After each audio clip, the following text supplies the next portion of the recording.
Anyhow, funny story. I don't really like to talk about myself, mainly because most of the time I feel like I'm bragging. So what I'm going to do today is I'm going to work towards a moral, a lesson, or essentially a piece of advice. But to get to this piece of advice, I need to give you my life story, essentially. So that's how I'm going to justify talking about myself. Just a few quick facts. I am the first ever Citadel Cadet from Lithuania, which is a small country, northeastern Europe. I speak 3 languages, Lithuanian, English, and Russian.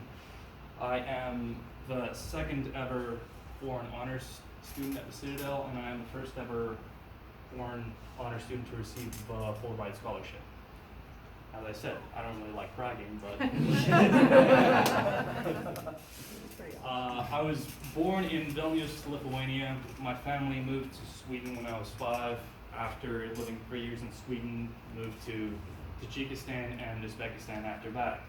Now, all this time I studied at international schools, which is why I sound like a gosh darn Yankee, but which is also why I spell color with a U. I've had British teachers, so my English is all sorts of messed up. After that, I moved back to Lithuania, and I went to the American International School of Vilnius, from which I applied to the Citadel. Now, a bit about my high school career. I attended Model United Nations. I won best delegate for like 4 or so international competitions. I was the president of my student council for 2 consecutive terms, so that was 11th and 12th grade. And I found that to be pretty funny because immediately after I left, all the kids that had been in student council got together and they complained to the administration, and then the administration complained. Essentially, this was a school where all of the rich kids went, and rich kids don't like being told what to do. I mean, I wasn't telling them what to do, I was just leading them, but leadership is a problem. And I had a friend who graduated the year after me, and he was trying to become president after me, and he was real upset that didn't happen. I asked him how much they got done without leadership, and he said, no, we haven't accomplished anything. And it's quite shocking that you need leadership to succeed. I mean, I can't wrap my mind around that. So, I applied to the Citadel. I wanted to join the Lithuanian military, but unfortunately this summer I found out that wasn't going to happen. I was pretty depressed for a couple weeks because my life goal kind of just went down the drain. But eventually I decided, hey, why don't I just go into investment banking?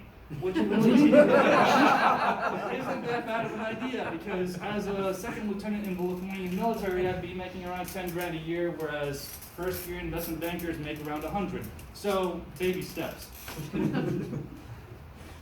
I swapped my majors. I was a poli-sci Intel major before that. I swapped to poli-sci finance. Also, disclaimer, I'm part of the Citadel Distinguished Scholars Program. Basically, a bunch of professors this year got together and said, hey, we're not sending enough kids to Harvard, and not enough of our kids are getting Rhodes scholarships and all that, so I'm one of the 7 or 8 that got selected for that. And as part of that, I got a mentor, and he's been guiding me along the way towards a career in investment banking. And if any of you are finance majors, I'm about to talk about a certain member of faculty who already left. And if you know who I'm talking about, please keep that to yourself, because this gets a little, I don't want to say dicey, but it gets interesting.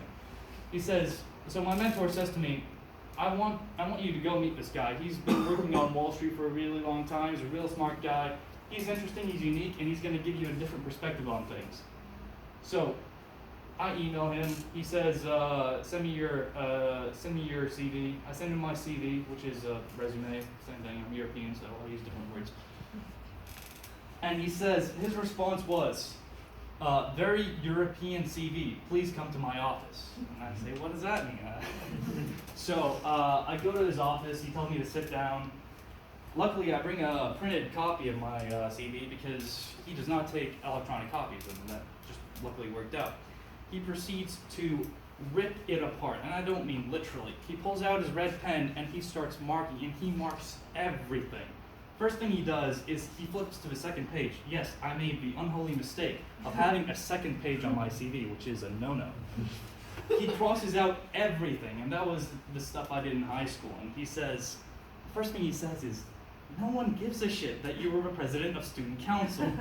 Take that off, or at any interview you're gonna get laughed out of a room. I said, okay, well that's interesting.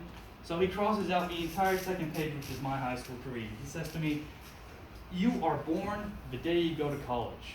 The day you start going to college. So essentially matriculation day is the day you are born in terms of your career. And you die the day you retire. So that's one way to think about it. And then he also proceeds to tear up the rest of my CV. I've had several internships at various NGOs, and he says, oh no, this is wrong.